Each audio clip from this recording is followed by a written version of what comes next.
What's good, YouTube? This is Riz to the L coming to you with NBA 2K14 online gameplay. And I have the Cleveland Cavaliers. Oh, you see Kyrie right there doing work. That's what we do around here. But he's doing work right now. I got Cleveland. And I'm playing against some random guy online.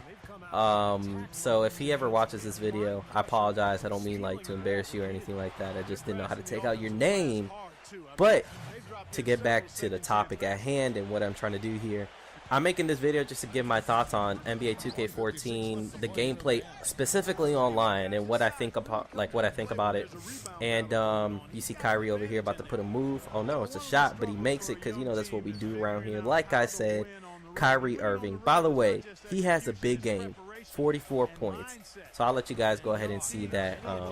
You know, come to the surface and then come to reality. But so Kyrie with the steal right there. You know, he's pushing the ball up and bang. That's what he does, Uncle Drew, baby. But so like I said, I'm just here just to basically talk about what I feel about the NBA 2K14 online gameplay in general. Get that out of here, Ty Lawson. No sir, no sir. But so I guess one of the first things I'd like to hit on within the online gameplay is the three-point shooting. You know, like that kind of shot right there. In 2K13, you'd make that. And you'd make that with people that weren't three-point shooters. So I'm talking about, like, you know, no disrespect to D-Wade because he's a great player, but he's not a three-point shooter. So you'd make that with D-Wade. Who else you'd make that with? I've made some occasionally with Rondo. Kyrie with the bucket, baby. But, so you'd make some occasionally with Rondo as well. Just, it was unrealistic. You know, I even went on a three-point streak with Andrew Bynum by himself. That's how unbalanced I believe the game was. But Varejao gets the rebound. Kyrie Irving, buzzer beater. Like I said, baby, I mean, that's just what we do. I mean, I'm just too nice on this. Too nice with the sticks. But, so I really like that. I don't know what they did, but they must have brought down the tendency or the amount of, like, the ratio between three-pointer shot or three-point attempts and then three-pointers made. So I really do like it. The only one thing I'd like to say about it that I do not like is that there's still some unrealism to it, if that makes any sense. So for example, there's been situations where some guy is making like turnaround three-point shots and he's not necessarily a three-point shooter. So I'll give you an example. Russell Westbrook did it around 3 times to me in an online match. I didn't save it, which was my fault. I should have, just so I can show you guys. But, you know, like I said, nothing against Russ, but come on, like, he can't do that. Not 2 times. I'll give it to him 1 time. But 2 times in a row, that's a little crazy. So, you know, but as far as the entire three-point gauge is concerned with making them and, you know, tempting them, I think it's legit. I mean, if you're playing against Golden State, like, they cannot make threes. They have to. They're a three-point shooting team. See Kyrie with the bucket there, three-point shot. You know, usually, and that's the thing, when you're open, you're going to make them. So if you're open with Kyrie Irving or a decent three-point shooter, LeBron, etc., you're going to make it, you know, if you hold the shot release correctly.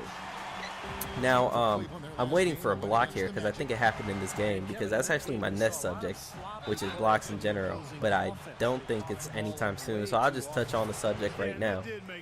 Another thing that I really like that 2K did, as everyone may know, it was highly, you know, advertised, is the blocking. 2K14 now has blocking. Thank you, Jesus.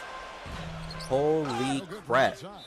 I was so tired in NBA 2K13 of not being able to block anyone. Like, it was ridiculous. I would have my hand on the ball, and just because it's LeBron James or D-Wade or whoever it is, Kevin Durant, Kobe, I just couldn't block the shot.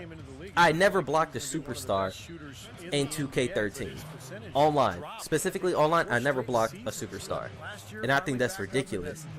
Now, though they added blocking, and I commend them for it, I think it's so stupid how sometimes they have Steve Nash or a player that isn't known for blocking, specifically point guards. blocking bigger players. And I'll tell you an example of this because this has actually happened to me in 2K14. I just forgot to save it. But next time it happens, I'll make sure to, post it on YouTube for you guys, just so you guys can see what I'm talking about. I was with Steve Nash, right? And so this is unrealistic. And this is just to show you, like, even I thought this was unrealistic. I had Steve Nash against Kevin Durant on the break. In all honesty, Kevin Durant should, power pass Steve Nash. There's no way Steve Nash should be able to even stop KD. Come on, KD's the second best player in the league. Hands down behind LeBron. There's no debating it. Steve Nash blocked Kevin Durant. That was the most ridiculous thing I've seen on 2K14. Like, that was stupid. I was the one who blocked him. I was hype out there. I was like, yeah, Steve Nash, that's what we do. Steve Nash too nice, but it was funny at the same time. I looked at Steve Nash's block rating. It's like in the 40s. It's crap. It's not good. So that's one thing. I mean, it's great, I guess, if you're a player and you somehow get a free block on KD with a player that isn't even known for blocking, let alone a point guard. So that may be good for the person that has the point guard, but just in general, I just think about if that were to happen to me, I mean, I'd probably turn off the game. I'd be so upset. Like, I'm really tolerant with certain things, but that's ridiculous. So, luckily the guy didn't turn it off, and actually he got rewarded because he beat me in it. So, don't turn off your game. But at the same time, like, I would love a little bit more realism with blocks, but I'm not trying to be picky or anything like that. They already added so much to the game. People do complain about, oh, look at the graphics, oh, it looks the same, but the gameplay and playing the game is so much different. I can't even explain to you. It's just so much different. It has a different feel. It's just, you have to change up your game plan. 2K13 online, people got Golden State and just rained threes, won the game. Simple. Pretty easy. I think more people played as the Golden State Warriors than the Miami Heat. And that's a shock. Because a lot of people like to use the Heat because they think that's the easiest way to win. But Golden State, I think, was the easiest way to rack up some points and rack up W's. So, they changed it. Thank you. Just small complaints with it, with three-pointers, with blocks in general, but you know what, like, kudos to 2K14, to the 2K series for making another great game, and I really appreciate it as a fan, and I hope you guys appreciate it too, because now they do have competition, which is NBA Live, but from what I've seen with the trailer, it doesn't look like much. It doesn't look too realistic, but the jury's still out. We haven't played it yet. I will get it. I will make reviews for it, and tell you guys what I think and what's my opinion on it. But yeah, so back to the game right now. So you see Dion Waiters right now, and as you can see, the score is 52-50. Dion with the tray, that's what we do around here. But the score is pretty close, and I think this is the point where I just start going off on this guy. I think that this is where I create some separation. So like I said, Dion with the ball again, pass it to Kyrie, splash with the three, and like I said, guys, 44 points with Kyrie Irving. This dude went off. And just to talk about Cleveland a little bit, I feel like Cleveland has a really, really, really good team, and they just don't know it yet. Like, the pickups that they have, the players that they have, they signed Bynum. I know a lot of people are like, oh, he hasn't been healthy, and even when he has, he's too busy bowling and ruining his knees, legs, etc. And I'm gonna just tell you this: if Bynum is healthy, what a tandem between Kyrie and Andrew Bynum. Because think of it like this. Think about the tandem that's everyone's so hype about is James Harden and Dwight Howard. But let's just be real. Harden is a scorer. He's a decent passer, don't get me wrong. For a two guard, he's a good passer. But his primary objective is to score. Now, Kyrie is a scoring point guard as well, but he can pass the rock. don't get it twisted. Kyrie can pass. Kyrie has handles. He can dish the ball. You know, he does a lot of great things. And I'm not comparing Kyrie to James Harden at all. I'm just saying, you know, Kyrie is a great fit for another big man, that needs the rock dish to them. And I think Bynum has a superb post-up game. I think if he's healthy, he can potentially be the best big man in the game, passing Dwight Howard. And that's because I haven't really seen Dwight, grow as a player. I always saw him as like a pick-and-roll type big man. He's extremely athletic. That'll never change.